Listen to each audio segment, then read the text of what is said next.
Hello, welcome. We're going to do some movements to release any tight hips. So first of all, just going through the anatomy a little bit of the hip joint. So your hip joint is where your thigh bone, your femur, meets the pelvis and it forms the hip joint. So your hip joint has got lots and lots of different ranges of movement. So your hip joint can flex the leg, it can extend the leg to the back, we can abduct the leg to the side, you can rotate it out, you can rotate it in, and all the muscles in the hip joint are involved in that. So what we need to do is try and isolate the pelvis so we can do a bit release on the hips. So just going to do 2 exercises that should hopefully help you a little bit. And I want you just to go down on the mat and we're going to lie down on the side. Now our hips get tight a lot of the time because we're in one position for a lot of the time. For example, if you're sitting at a desk, the hips will tighten in that position. If you drive a lot, your hips could tighten in that position. So let's just try and release it a little bit. So let's think about the position that you're in though. We need to have our correct posture, our correct alignment before we begin to release it.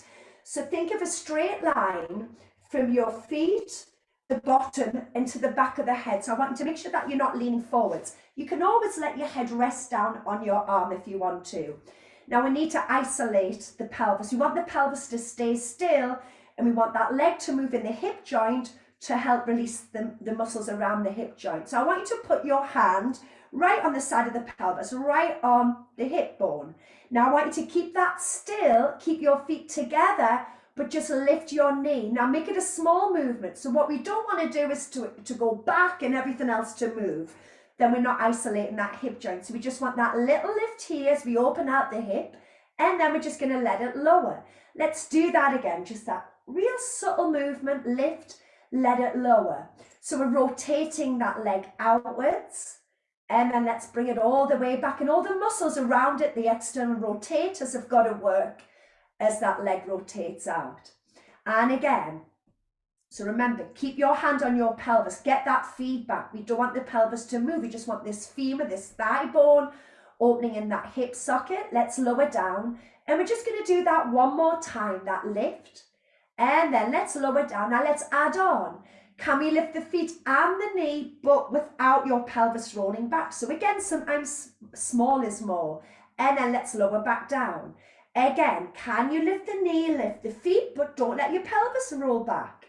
And then let's lower back down. Another great way to do this, to get feedback, to make sure the pelvis isn't moving, is maybe do it against a wall where your pelvis has to be anchored onto that wall. But let's do 2 more here, and then let's lower back down. And again, let's do 1 more as we lift. Good. And then let's lower all the way back down. We're going to do 1 more movement for this hip.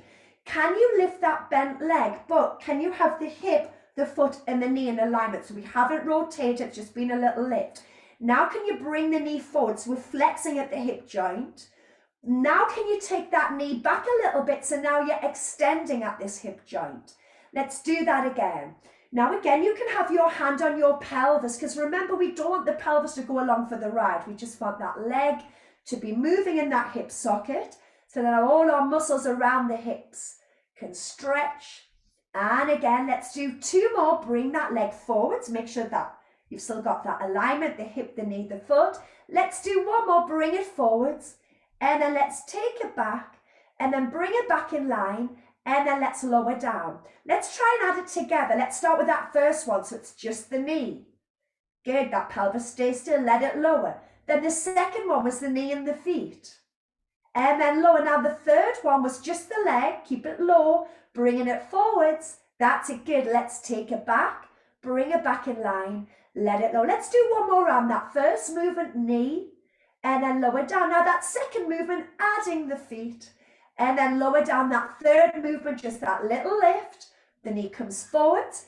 The leg goes back, and you bring it back in line, and then let's lower all the way down. What we do on one side, we need to do on the other side. So let's change over.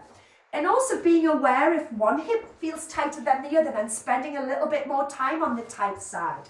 So let's check that position again. So we've got the arms stretched or bent or propped up, ideally the same position you did when you did the other side. Think of your alignment. You're not bending forwards, you're not leaning forwards to look at me. You've got that body in that straight line, feet in line with the bottom. And remember, we want to keep that pelvis still so this thigh bone opens in that hip joint. So can that knee lift? You're better lift it up higher and roll back, but we don't want that. And then let's lower it back down, keeping that pelvis still. And again. Good, lower down. Let's keep that going. That's it, so that thigh bone rotating in that hip socket. And again, we've got 2 more here. Good, and then let's lower. And again, let's do 1 more. Now remember that next movement was lifting the feet, but keeping this pelvis still. Lift, and then let's lower down. And again, the pelvis stays still. You lift the leg, lift the feet. And again, let's just do a couple more here. And then let's lower down. Let's do that 1 more time. Now remember that third movement, the whole of the leg lifts, but it's parallel, so we're not rotating out. There's a line from the outside of the hip, outside of the knee to the outside of the ankle. Try and keep that line, bring the knee forward so you flex at that hip joint. Now can you take that leg slightly back so you extend now at that hip joint. Again, and we're trying to keep that pelvis still. So just that leg is moving forwards and back, trying to keep the upper body still. Let's do that 1 more time and let's link all of those movements in together. Let's take it back, bring it back, let it low. So let's go to that first one. Remember, keep that pelvis still, just lift the knee. Good, lower down. Now let's do that second movement, the feet and the knee lifts, but that pelvis is still. Lower down, third movement, let that leg hover, make sure it's in that straight line, the knee comes forwards. That leg goes back, bring it back in line, let it low. Let's do 1 more round as that knee lifts, you're opening out that hip socket. Lower down, let's lift the knee and let's lift the feet. And then let's lower down and let's lift the whole leg, keep that line, hip, knee, foot. Bring the leg forwards, take the leg back, opening out that hip, bring it back to the center, and then let's lower all the way down. And I hope that you've benefited, and I hope that helps you or makes you understand about the anatomy of the hip and how they can tighten in our daily life. Of course, Pilates covers all of those, but enjoy. Thank you.